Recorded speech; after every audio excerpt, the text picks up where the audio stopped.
지금은 진짜 지금은 진짜 연습도 안 했는데 잘했네요. 반갑습니다. 더불어민주당 대통령 후보 여러분과 함께 6월 3일 새로운 대한민국을 열어갈 이재명 인사드립니다.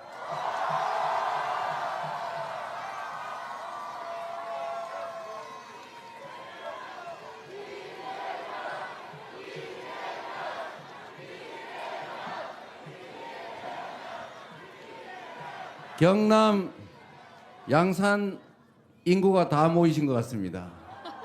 감사드립니다. 우리가 새로운 세상을 열어가고자 하는 그 간절함과 절실함, 절박함 때문이겠죠. 그렇죠? 맞습니다. 우리가 6월 3일에는 희망의 세상을 다시 시작합시다. 그리고 절망도 털어내고 좌절도 털어내고 불안도 털어내고 다시 희망을 얘기하는 진짜 대한민국, 진짜 민주공화국 한번 열어봅시다, 여러분.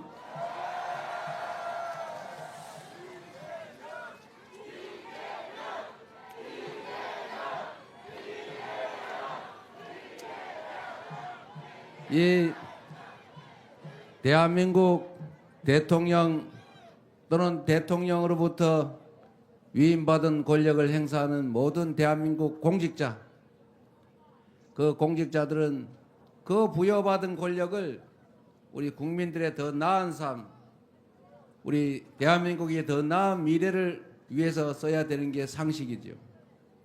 그런데 권한을 맡겨놨더니 그 권한이 자기 개인 건 줄 알고 지 마음대로 해야 되는 건 줄 알고 자기 멋대로 남용하고 불공정하게 함부로 행사하고 사회 공익을 위해서가 아니라 누군가를 괴롭히기 위해서, 누군가를 탄압하기 위해서, 자기의 사적 이익을 추구하기 위해서 함부로 쓰고 있습니다. 그러니 나라 살림이 제대로 될 리가 없죠.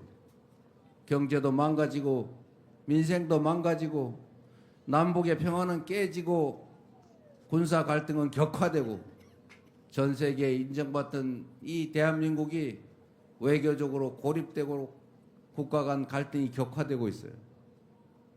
결국은 국제 관계가 나빠지니까 기업들의 경제 용토도 줄어들어서 결국은 대한민국 경제가 나빠지고 우리 국민들의 삶도 또 나빠지는 이 악순환이 계속되고 있습니다.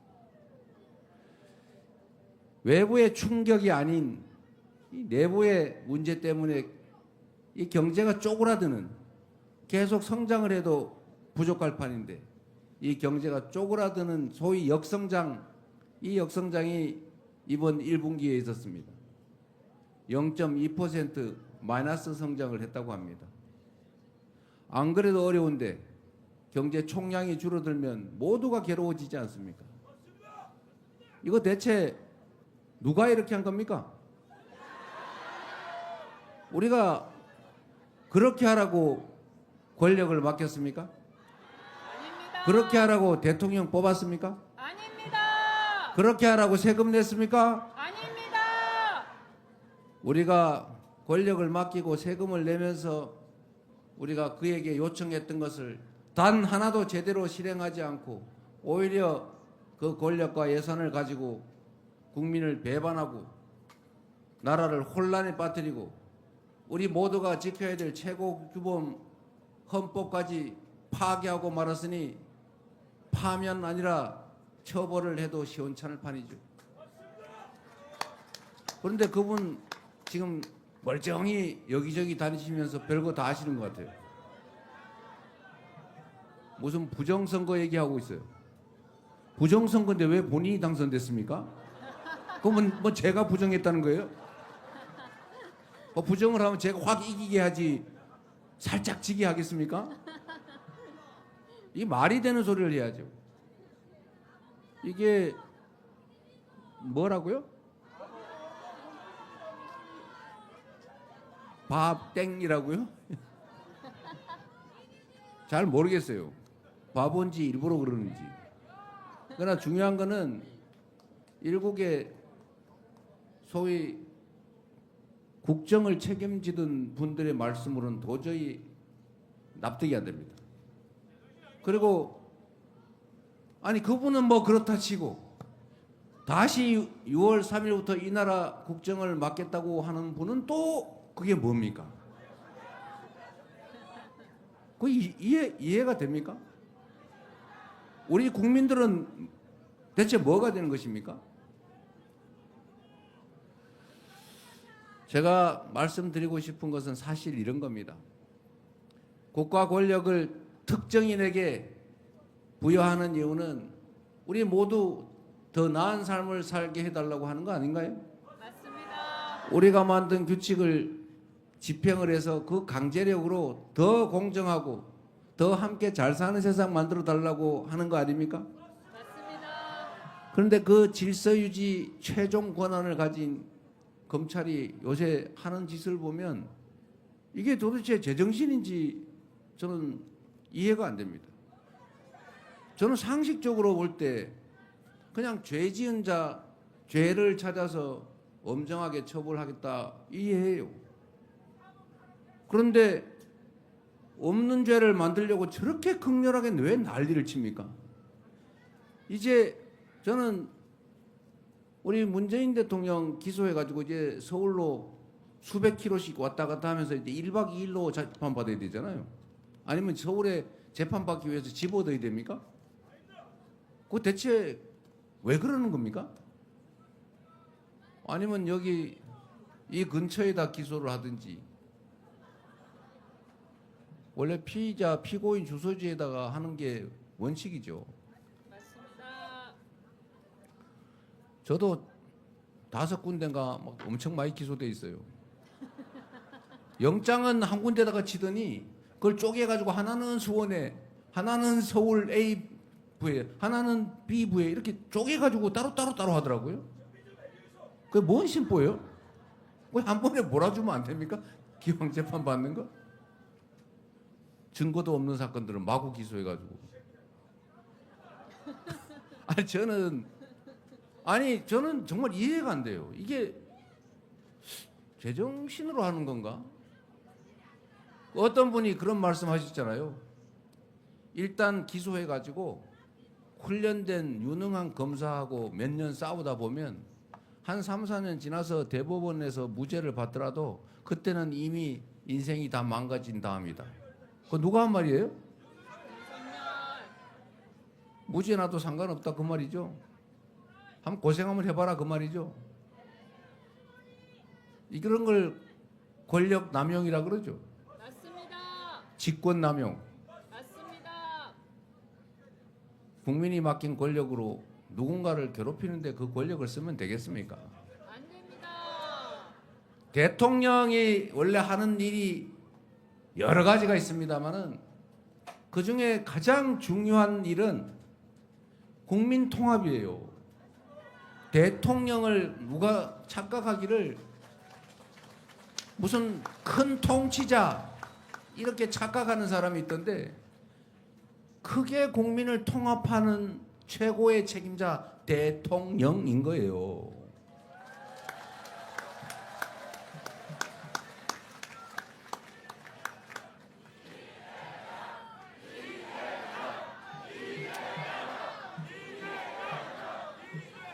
여러분,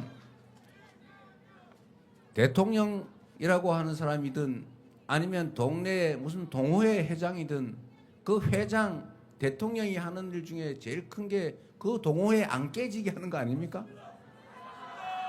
내가 동호회인데 내가 아랫마을 출신이고 윗마을 출신하고 경합을 했어요. 그 회장 됐어요. 그런데 나 아랫마을 출신이니까 아랫마을에만 같이 데리고 놀러 가고 회비는 아랫사람 뭐 덜 내라 그러고 윗마을은 너네는 회비 더 내라 그러고 그러면 그 모임이 되겠어요? 깨지잖아요. 통합이라고 하는 게 대단한 게 아닙니다. 일단 회장이 될 때는 한쪽 편을 들어야죠. 그럴 수밖에 없잖아요. 경쟁을 하니까. 그런데 이게 한쪽 편이 다른 쪽을 싹 먹어버리려고 한쪽 편을 하는 겁니까? 대표가 될 때까지는 한쪽 편 때문에 대표가 될지라도 대표가 되면 전체를 대표하는 거 아닙니까? 그게 대표 아니에요? 좀 미워도 오히려 떡 하나 더 주면서 끌어안고 이해관계가 충돌해서 싸우면 아이고 좀 참아. 아이 저쪽 입장도 있지. 이렇게 해야지. 그래 네 말 맞아. 저놈 나쁜 놈이네. 죽이자. 이래가지고 우리 힘 합쳐 죽이자. 이러면 되겠어요? 안 됩니다. 국민을 반국가 세력으로 몰면 되겠어요? 안 됩니다. 국민이 국가인데 어떻게 국민이 반국가 세력이 될 수가 있어요? 자기가 반국가 세력이지.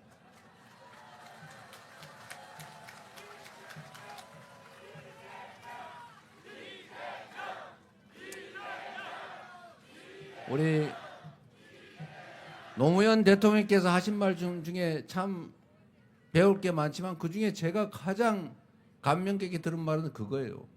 국민이 곧 국가다. 국민이 국가인데 어떻게 국민이 반국가 세력이 될 수가 있습니까? 자기 편을 안 든 사람이라 할지라도.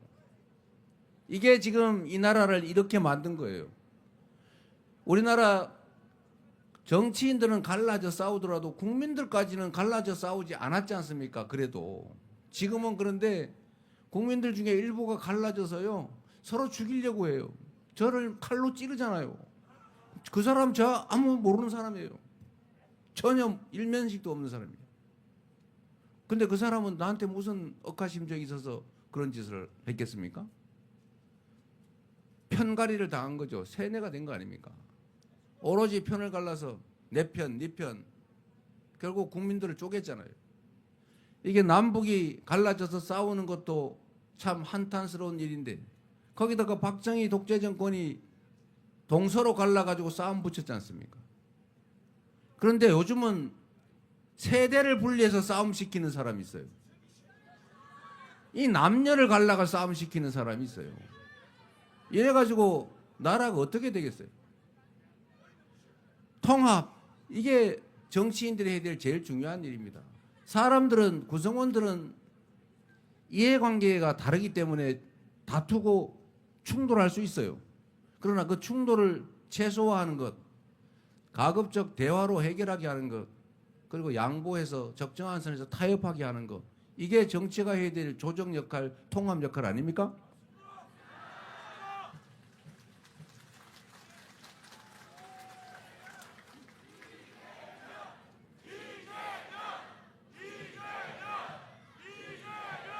우리는 그럼에도 불구하고 그 무능하고 폭력적이고 일방적이고 이기적인 그런 정치 집단이 이 나라를 흔들어 놔도 결국 우리 국민들은 다시 또 제자리를 찾아갑니다. 우리는 12월 3일에도 그 총을 든 장갑차를 몰고 온 독재자가 되고자 했던 그를 제압하지 않았습니까? 맨손으로 말입니다. 위대한 국민들이죠. 바로 여러분입니다. 역사의 주인공 여러분. 6월 3일에 또 새로운 역사를 우리 손으로 한번 만들어 봅시다, 여러분.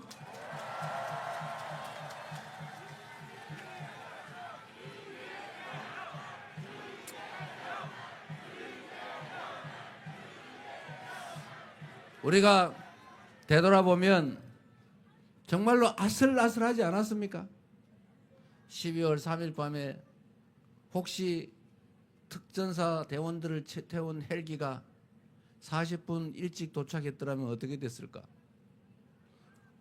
수방사 통제관이 헬기 진입을 40분 동안 막았다고 하잖아요. 너네 정체를 밝혀라. 그리고 그 현장에 투입된 계엄군 병사와 일선 부대장들이 굳이 총 쏘지 않고 개머리판으로 사람들 폭력을 행사하고 그러지 않았잖아요. 유튜브 들고 막 찍으니까 피했잖아요. 손으로 막으니까 밀리지 않습니까? 무력이 부족해서 그랬겠습니까?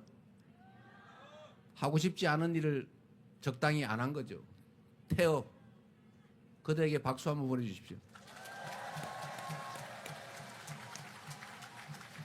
명령을 회피하고 컵라면 먹으러 간 부대도 있잖아요.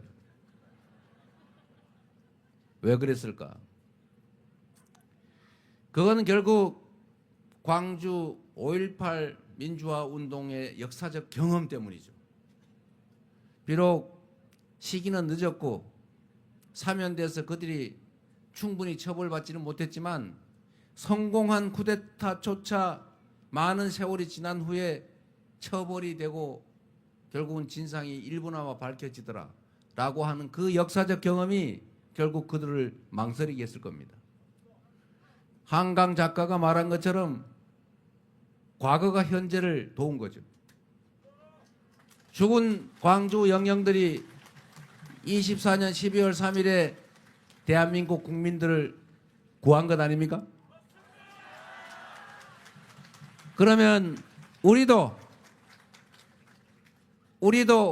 과거 역사의 일원으로서 우리 미래의 대한민국 우리 후손들을 구해야 되지 않겠습니까? 확실하게 책임을 물어서 6월 3일 압도적으로 그들을 심판해서 결코 그것이 성공할 수 없다는 것을 다시는 시도해서는 안 될 일이라는 것을 확실하게 대못을 박아 줍시다, 여러분.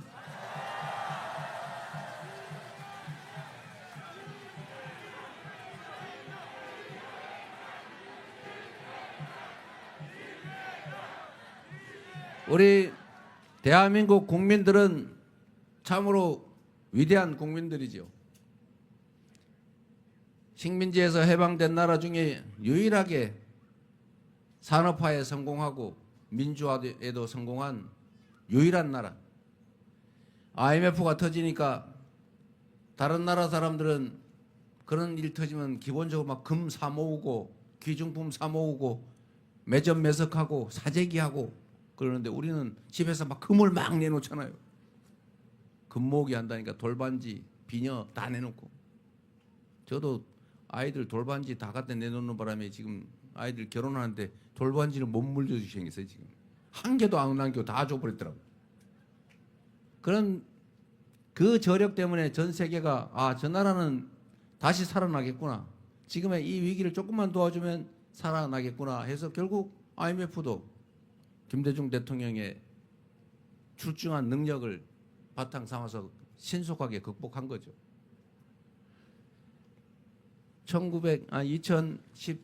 2016년 그 박근혜 국정농단 때도 결국은 우리 국민들이 촛불을 들고 단 한 명의 피해자도 없이 유리창 한 장 깨지지 않고 비폭력으로 평화롭게 아름답게 혁명을 완수하지 않았습니까? 촛불 혁명을.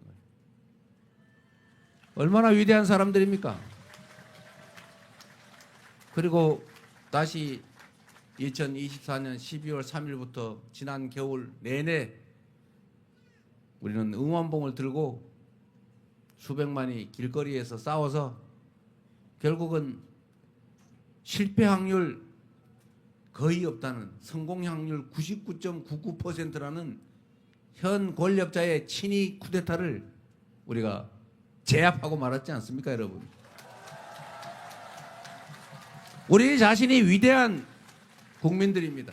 그래서 우리는 앞으로도 이 현재의 위기 역경을 가뿐하게 이겨내고 6월 3일부터 새롭게 미래를 향해서 확실하게 출발할 것입니다. 여러분이 그 선두에 그리고 저는 그 앞에 함께 하겠습니다, 여러분.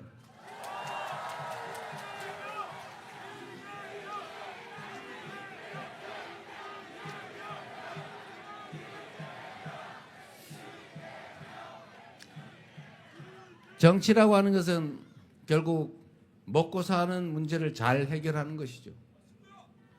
국가는 국가 공동체를 잘 지켜내고 안보, 국가 공동체 내 구성원끼리 합리적인 규칙에 따라서 예측 가능한 그 질서에 따라서 안전하게 살 수 있게 하는 것, 치안, 그리고 등 따시고 배부르게 살 수 있게 하는 것, 민생, 이게 국가가 국민에게 할 일 아닙니까? 근데 지금 먹고 사는 게 너무 어렵죠? 먹고 사는 문제를 해결해야죠. 그런데 제가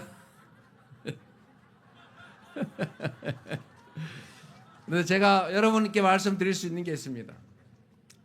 6월 3일은 우리가 압도적으로 승리하는 날이 아니라 우리는 반드시 이겨야 되는 날입니다. 그리고 그들에게 반드시 엄중한 압도적인 심판을 해야 하는 날입니다. 그리고 압도적 심판이 성공하는 그 순간부터 대한민국 경제는, 대한민국의 미래는 다시 우하향에서 바닥을 찍고 우상향으로 돌아설 겁니다.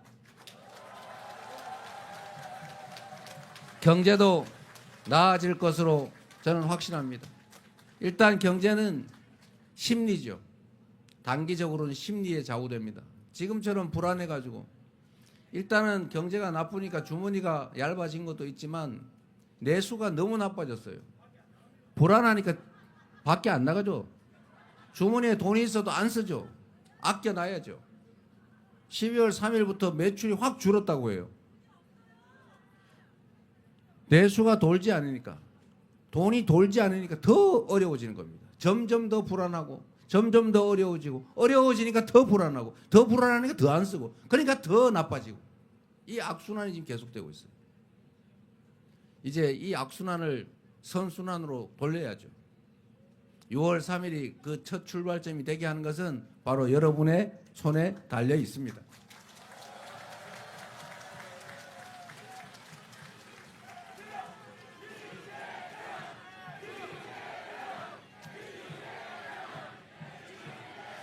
그래서 우리가 희망 섞인 이야기를 좀 나눠봐야 되지 않겠습니까? 몇 가지 말씀만 간단하게 드리면, 우리 김경수 전 지사께서 추진하던 부울경 메가시티 뭐 해야죠. 그건 장기적으로 반드시 해야 될 일입니다. 앞으로는 도시간 경쟁이 사실은 국제 경쟁의 중심이 됩니다. 그리고 광역화, 이게 사실은 경쟁력을 말해주죠. 그리고 부울경에 순환 교통망이 필요한 것 같아요. 이게 철도로 막히지 않고 다닐 수 있는 그 기간철 교통망이 필요하죠.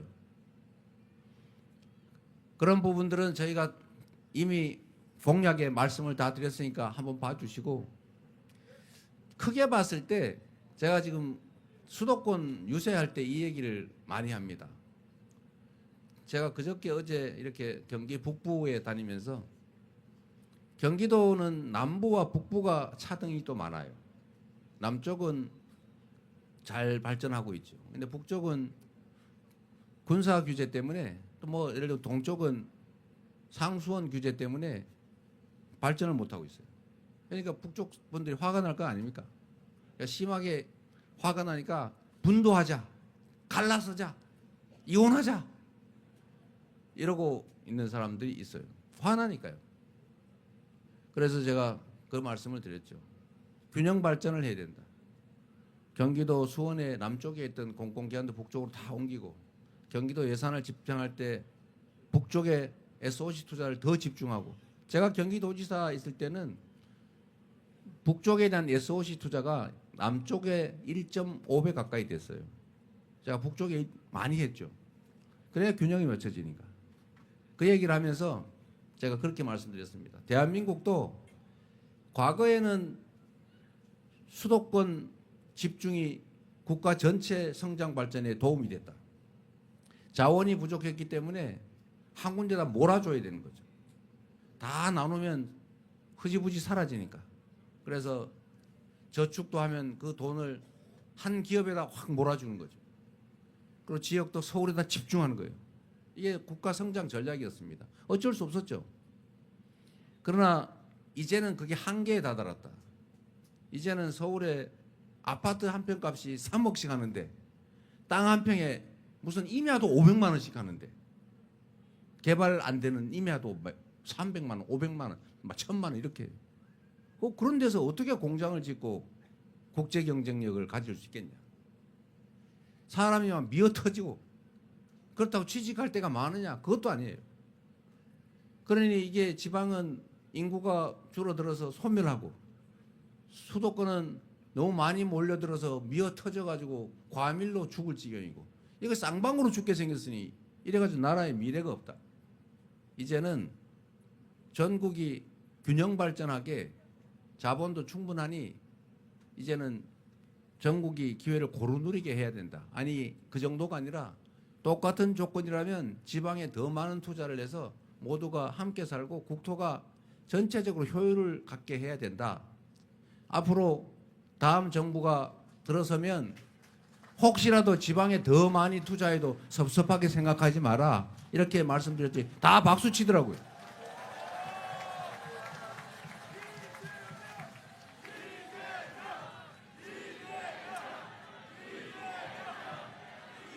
제가 지방 가서는 이 얘기하고 서울 근처에서는 그 얘기 안 한다고 두말 한다 그럴까 봐 제가 미리 얘기해 놓고 온 거예요.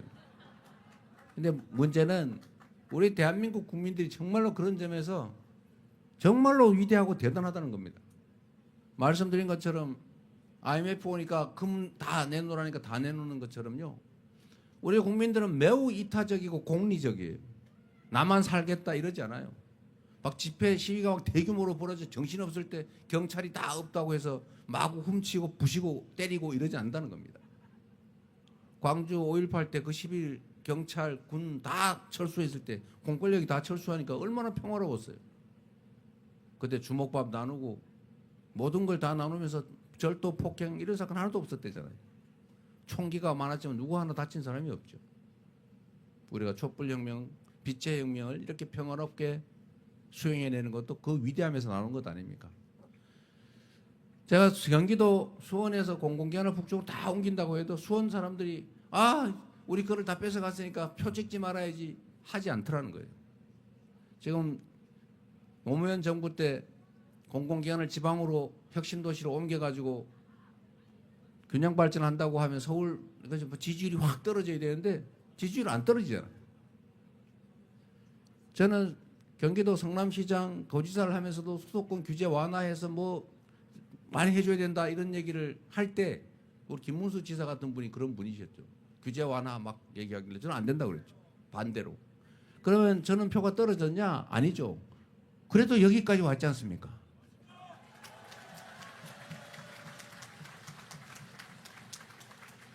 우리 국민들의 위대함이에요. 공리적이고 이타적이고 모두가 함께 잘 사는 길이 내가 잘 사는 길이다 라는 것을 알고 실천하는 분들이죠. 바로 여러분 위대한 대한민국 국민들입니다. 저는 그래서 이 저력을 가지고 우리가 다시 회복할 뿐만 아니라 지금보다 한 단계 더 도약할 수 있다고 믿어요. 그래서 제가 K 이니셔티브 우리가 가진 장점을 잘 발휘해서 각 모든 영역에서 다양한 영역에서 세계를 선도하는 나라가 되자. 1등 국가가 되자. 못할 게 뭐 있습니까, 여러분? 그 첫 번째가 문화국가죠. 우리 문화적 역량이 얼마나 뛰어납니까? 폭삭 소가수다를 전 세계인이 보고 울잖아요. 저도 경상도 사람도 원래 남자들이 울면 안 된다는 얘기 많이 하잖아요. 제가 집에서 그거 보다가 집 사람 모르게 아내 모르게 울다가 막 원래 눈물 닦느라고 엄청 고생했어요. 그 다 보고 나니까 눈에 진물이 나는 것 같더라고. 이 가장 한국적인 것이 가장 세계적이죠. 그 문화의 역량을 키우면 우리의 또 다른 성장의 기회, 발전의 기회가 올 거다. 그리고 이거는 대한민국 전체에 관한 거지만 어쨌든 지방 얘기를 조금만 더 드리면 이제 지방의 투자 그다음에 정책을 집중할 필요가 있다. 저는 재정 분배를 할 때도 서울에서의 거리 또는 부산에서의 거리에 따라서 좀 차등 인센티브를 줄 필요가 있다고 생각합니다. 그래서 지금 이미 있는 건 어쩔 수 없어요. 이미 있는 걸 뺏을 수는 없습니다. 새로운 영역에서는 최대한 공정하게 기회를 나누고 그 성과도 공정하게 가지도록 해서 이 양극화 불평등을 좀 최소화하자. 좁혀가자 조금씩. 저는 해소라는 말 좋아하지 않아요. 불가능하거든요. 어떻게 해소가 됩니까? 완화. 그리고 그런 면에서 새로운 정책을 할 때는 하다못해 아동수당을 새롭게 시작한다. 뭐 그러면 또는 농어촌 기본소득 이런 걸 한다. 그러면 전면적으로 하기는 어려우니까 먼 데부터 먼저. 똑같은 조건이면 먼 데를 한 10%, 20% 추가로 지급한다든지. 또는 국가 교육 지원을 해도 국공립대 중에 저 서울에서 거리가 먼 국립대를 조금 더 지원한다든지. 이렇게 해야 대한민국이 비로소 균형을 맞춰가겠다. 그리고 지방에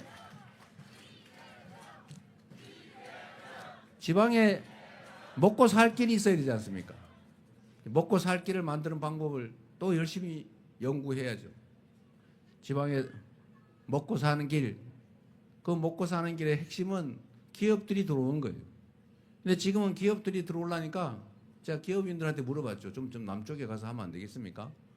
가면은 땅값도 싸고 물가도 싸고 좋지 않습니까? 그랬더니 뭐 그런 건 맞는 말인데 사람이 없대요. 일할 사람이 없다고 합니다. 그래서 그러면 거짓말하니까 그 사실이. 그래서 기업의 입장을 이해해 줘야 돼요. 유능한 젊은 인재들 찾기가 어렵다. 그러면 뭐 젊은 인재들은 뭐 서울로 왜 가냐? 기업이 일자리가 없어서 가는 거예요. 서로 이게 또 닭이 먼저냐 알이 먼저냐 이러고 있어요. 그래서 제가 젊은이들한테 물어봤어요. 왜 서울로 가냐? 여기는 일단은 정주 환경이 안 좋아요. 영화관 같은 것도 잘 없고 편의시설도 좀 부족하고 어디 사귀어서 연애 데이트 할래도 좀 불편하고 그리고 미래도 좀 불확실하고. 그래서 또 젊은이들은 서울로 가요. 뭐 서울로 가면 뭐 길이 있냐? 사실 거기도 잘 길이 별로 없어요. 그래도 여기보다 나으니까 떠난다는 거예요. 그래서 이런 악순환이 다 계속되어 있는데 이거를 한두 개를 해결한다고 해결되지가 않는다. 그러면 종합적으로 해야죠. 일단은 기업은 돈이 남아야 하는 거 아닙니까? 그 뭐 아버지가 부탁하고 대통령이 부탁해도 돈이 남으면 하겠지만 돈 안 남으면 절대 안 하죠. 말은 해도. 근데 누가 마구 때 말려도 돈 되면 무조건 하죠. 그게 기업이죠. 그래서 마침 저는 기회가 왔다고 생각해요. 그게 뭐냐면 재생에너지 사회로 우리가 전환해야 됩니다. 이제는 재생에너지로 생산하지 않으면 물건을 팔 수 없는 시대가 오잖아요. 아리백이라고. 이 아리백 싫어하는 사람 있긴 한데. 재생에너지로 100% 재생에너지로 생산 안 하면 안 산다. 이게 글로벌 기업의 국제 표준이 됐습니다. 다만 언제 시행할 거냐? 2030년 또는 2050년 딱 정해놨단 말이에요. 근데 지금 우리나라는 2030년이 되든 2050년이든 재생에너지가 공급이 될지가 불확실해요. 지금 상태는 거의 불가능합니다. 기업들은 10년, 30년, 20년 이런 장기 계획을 가지고 공장을 짓고 생산 계획, 기업 운영 계획을 짜는데 대한민국은 재생에너지가 지금 10%도 안 돼가지고 삼성전자 혼자 쓸래도 부족하다는 거예요. 그러니까 수출 기업들이 생산 기지를 해외로 옮기지 않습니까? 지금 이게 심각해요. 그런데 다행히 위기는 기회 아닙니까? 잘 활용하면. 다행히 이 서남해안 또 동해안 울산 앞바다 거기가 해상 부유식 풍력 발전하기 좋대요. 서남해안은 태양광 풍력 발전하기 너무 좋지 않습니까? 그런데 전기는 송전하는데 비용이 많이 들죠. 생산지 이 재생에너지가 생산되는 데서 가까운 지역이 전기가 싸야 정상입니다. 앞으로는 그렇게 변하게 됩니다. 그래서 앞으로는 기업 활동의 핵심 에너지원, 재생에너지가 가장 많은 곳 결국 서남해안밖에 없다. 두 번째로 지방으로 가면 세제 혜택을 대규모로 주자.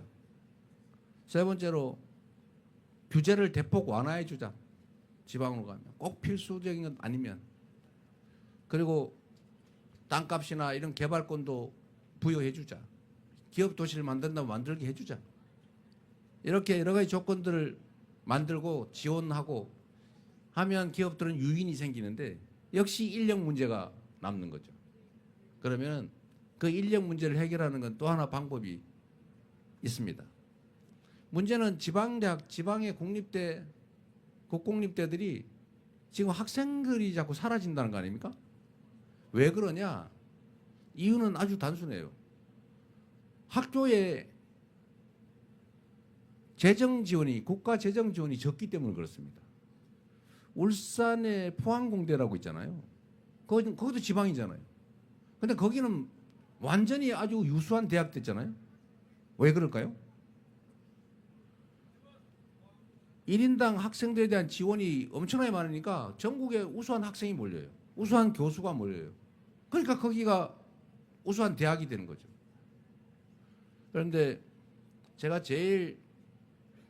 저는 억강부약이 정치의 본질이라 생각하는 사람인데, 똑같은 국립대학인데 잘 되는 데는 더 잘해주고 잘 안 되는 데는 더 안 해주고, 이러면 어떻게 됩니까? 이러면 안 되죠. 이거 망하는 길이죠. 근데 지금 대한민국 국공립대 지원이 이렇게 하고 있어요. 서울대는 지금 제일 잘 나가는 대학 아닙니까? 거기는 학생 1인당 예산이 5, 6천만 원이 돼요. 요 근처에 제일 가까운 국립대가 경상대입니까? 부산대? 하여튼 어쨌든 이 다른 국립대들은 1인당 예산이 2,200만 원, 300만 원 이렇게밖에 안 돼요. 근데 왜 그럽니까? 똑같은 국립대인데 왜 서울대는 1인당 5천만 원, 여기는 2천만 원? 왜요? 근데 저는 이 너무 이상한, 있을 수 없는 이 일이 너무 당연하게 계속 유지되는 게 납득이 안 돼요. 그래서 앞으로는, 그래서 저희가 그 얘기를 한 거죠. 서울대 비슷한 거 10개 만들기. 그걸 하겠다. 근데 서울대 지원하는 걸 뺏어가지고 하는 건 또 안 되지 않습니까? 이미 벌어진 일을. 그러면 전쟁이 벌어지겠죠. 갈등이 생기잖아요. 할 수 없죠. 재원이 좀 부족하니까. 그러나 방향은 정확하게 지방대를 집중적으로 거점별로, 뭐 싹 다 할 수는 없고 거점별로 9개 정도를 만들어서 집중적으로 지원하면 그 대학들의 인재도 모이고 교수진도 좀 더 많은 좋은 사람들이 모이고 연구도 개발도 많이 하고, 그러면 기업들이 인력이 부족하니 인재가 부족하니 이런 소리 안 할 수 있죠. 그러면 대체적으로 갖춰지는데, 마지막 남은 게 생활 정주 여건이죠. 그러나 그건 또 아까 말씀드린 것처럼 교통 기반 시설을 대규모로 확보하는 건 하고, 부울경 통합이든 메가시티든 이런 거라도 해서 어쨌든 기반 시설을 좀 갖추면 그 문제도 일부 정도 완화되지 않을까. 그래서 지방도 수도권도 함께 발전하는 그런 대한민국 새롭게 시작합시다, 이런 말씀 드리는 겁니다.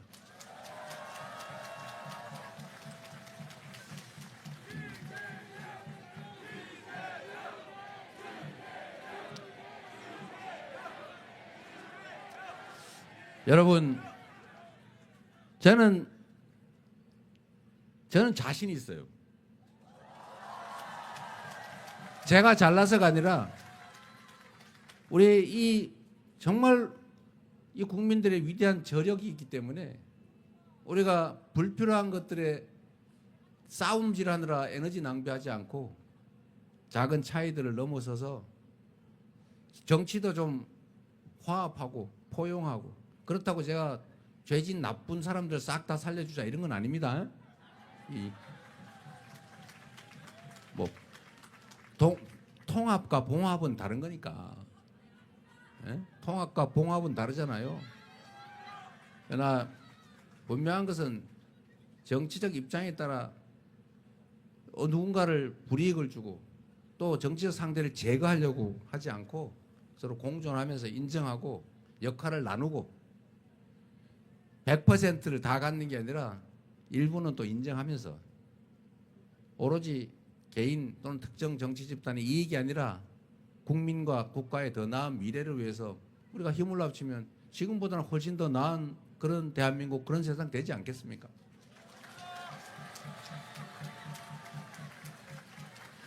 우리 그 길로 함께 가면 좋겠어요. 그래서 제가 그 말씀을 드리는 거예요. 2025년 6월 4일부터는 그날에 무슨 갑자기 객관적 상황이 엄청 변해가지고 확 좋아지는 게 아니고 그날부터 더 나은 세상이 열릴 거라는 희망, 그 희망 때문에 불안도 조금 줄어들고 희망도 생기고 열정도 생기고 기대도 생겨서 가만히 있어도 지금보다는 조금씩 나아질 것이다. 거기다 구체적인 개선들 조금씩 더 해나가면 훨씬 더 좋은 세상 열리지 않겠습니까?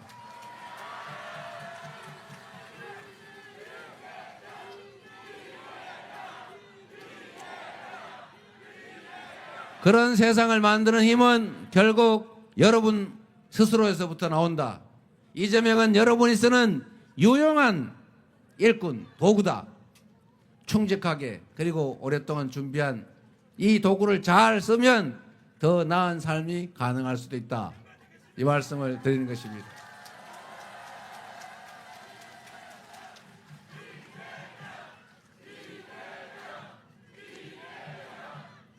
그리고 여러분, 우리 경남에 이재영 위원장을 포함해서 좋은 자원이 많잖아요. 우리 김두관 전 장관님 포함해서 이 좋은 자원들을 잘 키워서 충직하고 유능한 건 제가 보장하니까 기회를 꼭 한번 주세요. 여러분의 도구로 잘 쓰시기 바랍니다. 제가 하도 소리를 지르고 그랬다고 말이 많다고 제가 지금 참모로부터 엄청나게 지금 잔소리를 듣고 있어서 제가 오늘은 여기까지만 하는 걸로 하고, 여러분 우리는 역사적 순간을 지나고 있는 겁니다.